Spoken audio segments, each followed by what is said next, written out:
Toca hablar el día de hoy de Aston Martin, del equipo que ha presentado un coche bastante revolucionario. Como sabemos, se ha presentado la decoración las últimas horas, que vamos a repasar un poquito qué es lo que hay, pero también vamos a hablar de cosas importantes, ya que hay una salida muy importante del equipo de Silverstone y hay preocupación por parte de Alonso, que habló sobre lo que espera de Honda para esta temporada. Así que vamos a detallar qué hay detrás. Ya estamos a nada de que inicie la actividad en Bahrein. Vamos a estar a full con todo lo que suceda justamente en aquellos test. Así que suscríbete así no te perdés de nada, que vamos a estar con todo. Repasando un poquito lo de Aston Martin, la verdad que no hay mucho que hablar de la decoración. Es una decoración bastante similar a la de los últimos años. Por ahí tenemos lo que es el logo de Honda actualizado, que la verdad me gusta cómo queda. Algunos pequeños detalles, ¿no? Con algunos sponsors nuevos como Celsius, que está en el semi tapacubo, se le puede llamar. A eso en la zona de los, bueno, de los rings, ¿no? Después tenemos Circles. Acá hay un pequeño detalle, pero a ver, sigue siendo la livery de siempre de Aston Martin. Con, bueno, creo que se reparte incluso hasta menos de verde tiene, ¿no? Que tiene más de fibra de carbono de lo que hemos visto en los últimos años. Recordemos que van al máximo con el tema del ahorro de peso. Se ha hablado de que este coche es un coche que ha nacido con, bueno, bastante sobrepeso, lo que decía Adrian Newey. Y acá tenemos, bueno, Next Gen, algunos sponsors nuevos que se han sumado. Recordemos que Aramco es el sponsor principal.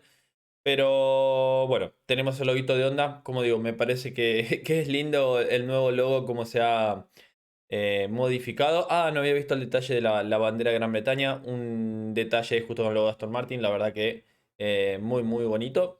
Y tenemos, bueno, algunas decoraciones con ese amarillo, verde de limón, como le quieran llamar. En la zona de los pontones, un pequeño detalle en el halo. El loguito en el halo que siempre viene bien. Y bueno, desde posterior se ve más que nada el negro más que otra cosa. Pero ya metiéndonos rápidamente con la información, vamos a hablar de lo que sucedió de la salida de Andy Cowell, ya que va a dejar Aston Martin tras todo lo que se dio en las últimas semanas, por así decirlo, con el cambio de rol de Adrian Newey. Recordemos que Andy Cowell era el director ejecutivo y director del equipo Aston Martin, como dice acá, durante todo 2025.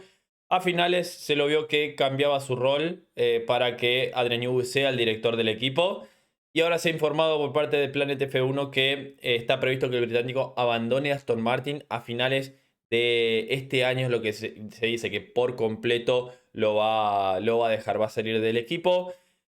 Recordemos que tras su salida como director de equipo se mantenía dentro del equipo, lo habían reubicado, fue designado para un rol de director de estrategia del equipo. Se hablaba de que él iba a ser el que esté encargado entre la relación de Honda, Aston Martin, Aramco, de guiar todo eso, pero al parecer no parece que vaya a continuar. Hay que ver qué hay detrás, porque pasar de ser director de equipo a que te reemplacen por el señor que llegó como fue Adrian Newey la temporada anterior y que tras ese nuevo rol al mes indiquen de que va a dejar el equipo, bueno, algo no va bien por ahí dentro de Aston Martin. Veremos de cara a lo que se viene, no de cara al futuro, qué es lo que va a pasar, porque, a ver, termina pasando esto que es la salida de Andy Cowell, pero también es un valor importante que se suma al mercado y que puede ser realmente bastante atractivo para los demás equipos. Recordemos que Andy Cowell es un ex Mercedes, como dice acá, por ejemplo. Él estuvo muy relacionado a lo que fue High Performance Powertrains, o sea, la parte de motor de Breedware, y a finales de 2020 se fue para irse a Aston Martin. Después, bueno, llegó a estar como director de equipo y ahora lo han alejado por parte del equipo de Silverstone. La verdad es que sorprende un poquito porque para mí es un tipo muy muy capaz. Así que hay que ver cómo continúa esto, dónde va a decantar. Yo creo que va a seguir en la Fórmula 1 y que es un valor muy preciado para diferentes equipos. Bueno, acá dice, incluso ha sido del grupo, como dijimos, comenzando a trabajar en la serie en 2024, realizó grandes cambios, reemplazó a Mike Crack por un periodo corto de tiempo. Bueno, esto habla de también lo que era Aston Martin en ese momento, bastantes cambios seguidos. Veremos ahora con la llegada de Newey si se estabiliza, pero era un equipo que acostumbraba a cambiar bastante seguido. los directores de equipo. Así que una lástima, me parece que como digo que es una buena pieza, pero yo creo que está relacionado a la llegada de Adrian Newey, por ahí la relación entre Cowell y Newey no es la mejor y termina saliendo por un costado. Se habló también de otra relación, ¿no? De que no me acuerdo ahora quién era el ingeniero que tampoco banca. Ah, bueno, de lo que pasó con Dan Fallows. Llegó Adrian Newey, afuera Dan Fallows. Recordemos que ya salió del equipo, que ya está de vuelta en la familia Red Bull en el equipo Vicar. Así que a tener en cuenta dónde puede llegar a terminar Andy Cowell, que es un gran ingeniero y creo que tiene un potencial enorme. Y es, como digo, la posibilidad para un equipo de Fórmula 1 de hacerse con alguien muy importante dentro del paddock. En cuanto a la cautela, a lo que habla justamente Fernando Alonso, quien sabemos liderará el equipo Aston Martin, bueno, hay que tener en cuenta las palabras de Fernando Alonso que dice que Honda está un poco rezagada en cuanto a la unidad de potencia y la verdad que no son las mejores palabras. Sabemos la relación que ha tenido Fernando Alonso con Honda, pero ya incluso hasta el propio Honda decía que tenían alguna que otra duda con el motor de combustión. A ver, para Aston Martin, como dice acá, 2026 es un nuevo comienzo, es toda esta era ambiciosa, tenían expectativas muy altas con el coche diseñado por Adrian Newey. Es algo que ya lo hemos dicho en el canal cuando me han preguntado qué opino de Aston Martin y Honda, y es que yo no creo que el problema sea el coche, yo creo que el coche aerodinámicamente va a ser un coche muy bueno, que Adrian Newey va a tener un buen monoplaza, el MR26 va a tener un buen monoplaza, una buena evolución, pero la duda era Honda y si podía estar a la altura o no. Y esa era la realidad que lo vimos a comienzo de reglamentos, como sobre todo en esta era híbrida sufrió Honda. De cara a lo que se viene, incluso tal propio Adrian Newey había dicho que es una fórmula de motores lo que se viene. Por más que tenga un coche que sea el mejor chasis, puede pasar algo como pasaba a Red Bull, por ejemplo, entre 2014, 2016, 17, que tenían, bueno, 2018, que tenían buenos coches, el chasis era muy bueno, lo veíamos cuando llegamos a México o Mónaco, donde el motor pasaba a un segundo plano y el equipo Red Bull estaba logrando victorias en los circuitos. Pero a la hora de ir a los demás circuitos donde tenía mayor importancia la unidad de potencia, no estaban a la altura y esa unidad de potencia Renault dejaba mucho que desear. Después cuando llegó Honda, que ya había trabajado muchísimo, incluso el propio Red Bull había trabajado a la par ayudando a Honda, ahí fue donde pudieron dar ese salto y luchar por los títulos. Pero, a ver, también hay que decir que han reportado por parte de Renault 4 meses perdidos a principios de 2025 por la calibración del túnel de viento, que ralentizaron el desarrollo, pero yo creo que eso no va a ser un problema, ¿no? Sobre todo la duda está lo que va a ser esa unidad de potencia Honda, y es donde justamente Fernando Alonso tiene sus dudas de cara a lo que se viene. Ya vimos que el Aston Martin dio 4 vueltas en su primer shakedown en Barcelona y quedó tirado en la pista.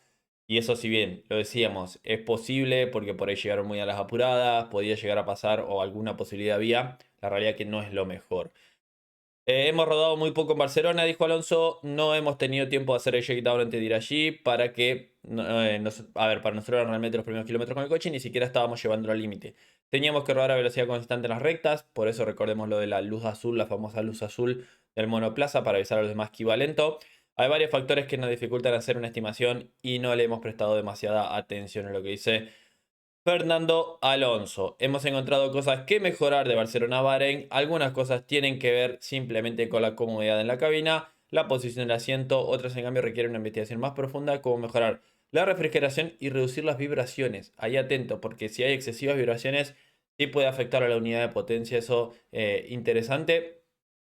Todas ellas son normales del primer día, pero no es lo ideal. De cara a Bahrein vamos a tener una visión más clara y yo creo que ya todos no vamos a tener una visión más clara.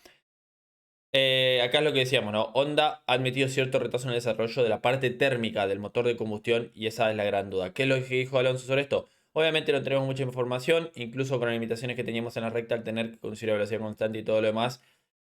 Al ser para nosotros una prueba no teníamos idea de las claras diferencias de la unidad de potencia y cosas por el estilo. Sé lo mismo que ustedes, en qué onda decían que estaban un poco atrasados en lo que dice Fernando, que, a ver, de cara a esto es una de las últimas oportunidades, si no la última oportunidad para Alonso. Hay mucha expectativa con lo que puede hacer Aston Martin con Honda, pero de momento da la sensación de que Honda por ahí no está de momento a la altura de lo que puede ser Mercedes o Ferrari. Creo que esa es por ahí la gran duda y veremos ya un poquito más la diferencia en Bahrein y obviamente habrá que esperar hasta Australia para tener todo exactamente y bien clarito.